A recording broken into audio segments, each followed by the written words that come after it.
like it. And oh, from the minute you walked in my life, I've never felt so alive. Alright, so I'm gonna do a trick tip, but I don't know what trick I'm gonna do. I got a bunch of tricks on pieces of paper in this bag. I'm just gonna toss them in my hat, and then whatever trick I draw is gonna be the trick tip I do. So hopefully it's a trick I can actually do. See, I got them all in here. I jumble them all up. Make sure I got all of them. I'm not gonna look. I'm just gonna do it. Just spin it around. I'm gonna pick one. This one. It is V heel. All right, so you guys are gonna learn varial heel flips today. Let's get it.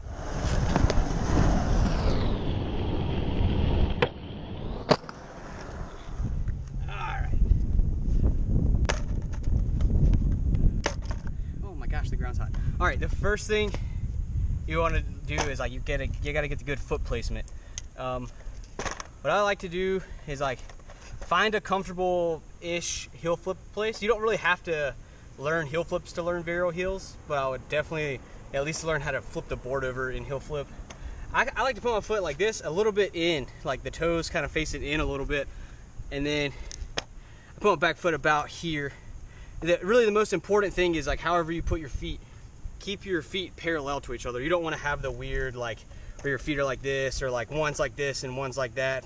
Like if you turn your toe in, turn this toe in.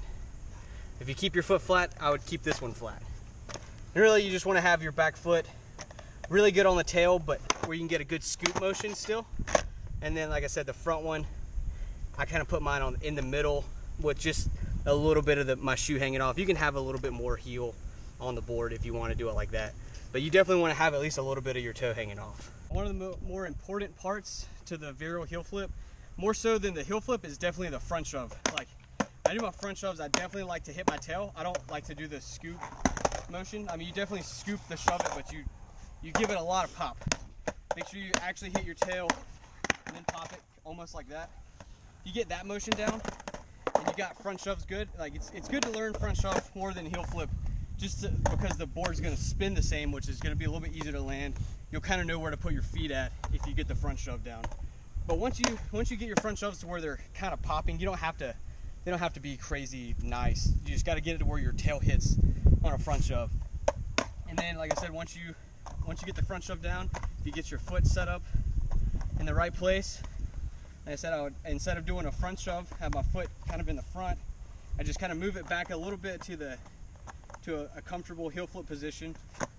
Just keep my feet in the same mindset as a front shove on the back foot, and then I kind of pop the front shove and turn the board a little bit, and you kind of delay your heel flip part. You wait till your board's turned, and then now your feet are parallel to where you're going, and then you can flick the heel flip.